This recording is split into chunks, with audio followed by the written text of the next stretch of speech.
हम लोग अज्ञान के कारण प्रभु को कोसने लगते हैं। हमने कोई बुरा नहीं किया, भगवान को तो बुरा नहीं किया, भगवान ने मेरा बच्चा क्यों छीन लिया, भगवान ने मेरा।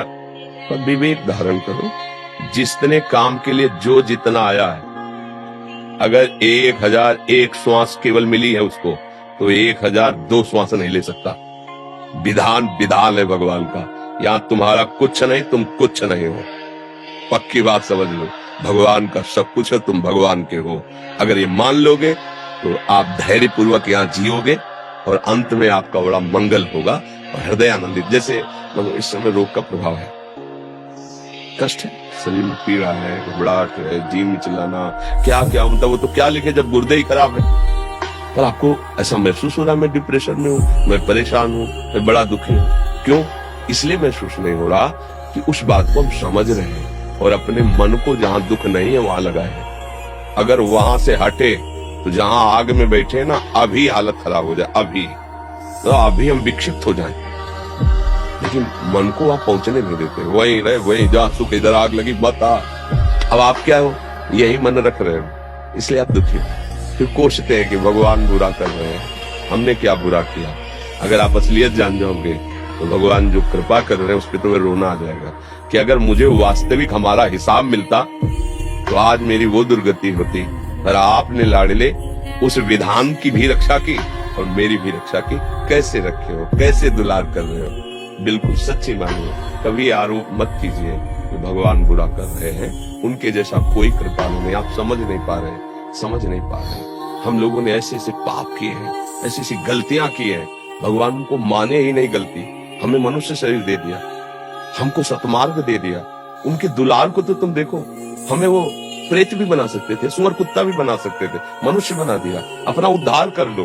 अच्छा, कौन से अन्य योनियों में ऐसे कर्म किए क्या मनुष्य? क्योंकि कर्म कर ही नहीं सकते अन्य योनियों में, तो भगवान ने अपनी कृपा से दिया ना। उनकी कृपा की तरफ क्यों नहीं देखते? अब उनकी कृपा को देखकर अपना काम बना लो। अगर इसी मूर्खता में फंसे रहोगे, दुख आया, ये परिस्थिति आई, भगवान कोई है नहीं, भजन वजन का कोई फल नहीं मिलता, देखो कर तो रहे। तो हम बता रहे ना आपसे, अगर हम प्रश्न करें अभी हमें कौन सा है, अभी हम ये कहने लगे आप लोगों से कि देख लो भजन का प्रभाव है, दोनों किडनी फेल हो गए, पापी आदमी हंसता घूमता स्वस्थ घूम रहा है, हमारे को इतनी सेवा दी है और इतना सब जीवन भर भजन किया नहीं। पर असलियत से हृदय से कहता हूँ, अगर हमारा हिसाब हमारे साथ हो तो हम कौन सी दुर्दशा में तुम्हें पता नहीं। लेकिन मेरे मालिक ने हिसाब भी दिया और ऐसे गोद में लेके ऑपरेशन करना, जैसे गोद में, बेड में ले लिटा के गोद में लेके, तो उनका दुलार मिल रहा है ना, तो बड़े से बड़ा कष्ट मुस्कुरा के सहने की हिम्मत आ गई। बस ये बात आंतरिक समझो।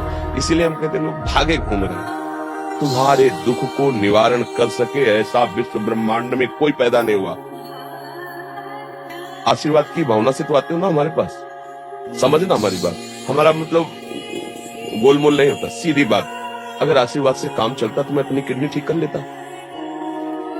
डायलिसिस में क्यों लेता, मशीन की क्या जरूरत थी? नहीं है। अगर ये करना चाहे नहीं है। और वो जो किया है वो उनकी प्राप्ति के लिए है, इसको बचाने के लिए नहीं है। कई दिन ये बचेगा किडनी, मान लो अभी अल्ट्रासाउंड कराओ किडनी ठीक हो गई, पर बचेंगे कितने दिन? जितनी श्वासें हैं उतनी चलेगी, इसके बाद ठीक किडनी फट जाएगी। देखो ना, एक्सीडेंट होता है, चिथड़ा उड़ गए, ठीक किडनी है, दिल की गति रुक गई, क्योंकि अब एक श्वास नहीं लेना है तुम्हें। तो हम बुद्धिमानी इसी में है कि जो अमोघ धन कमाया है उससे अमोघ वस्तु खरीदे, ये फटने वाली चीज खरीदे। अच्छा, अगर इसकी श्वासें हैं, इतने साल चलना है, तो मौज से रहो या ऐसे धक्का प्ले चलती धक्का गाड़ी। और बेवकूफी होगी कि अमोघ धन से ये व्यर्थ वाली चीजें खरीदना, ये व्यर्थ है। देह धरने का फल क्या है? भगवान की प्राप्ति। हम देह को क्यों बचाने की चेष्टा करें? हमें तो काम वो करना है जिसके लिए देह मिला है। राधा राधा राधा राधा, बस बात समझो, बिल्कुल खुली बात है। तुम कहीं भी भाग के चले जाओ, सच्चाई की तुम्हें बात कहते हैं, कहीं भी विश्व ब्रह्मांड में। यदि तुम्हारे आचरण शुद्ध नहीं है, तुम भजन नहीं करते हो, तुम दूसरे को दुख पहुंचाते हो, गंदा आहार करते हो, शराब पीते हो, व्यभिचार करते हो, किसी का आशीर्वाद तुम्हें नहीं बचा सकता। भाग में तो किसी का आशीर्वाद तुम्हें नहीं बचा सकता। और आज से स्वीकार करो कि अब लो नशा नहीं, अब आज तक गलती की, प्रभु वो क्षमा कर देंगे। पीछे का हिसाब जो शरीर रचने के समय वो भराएगा, और पीछे गोदाम जो जमा उसको भस्म कर देंगे, और आगे जो गलती होगी उसे क्षमा कर देंगे और तुम्हारा निहाल कर देंगे। सार बात है, अब ये समझ में ना आए तो हरी जाने।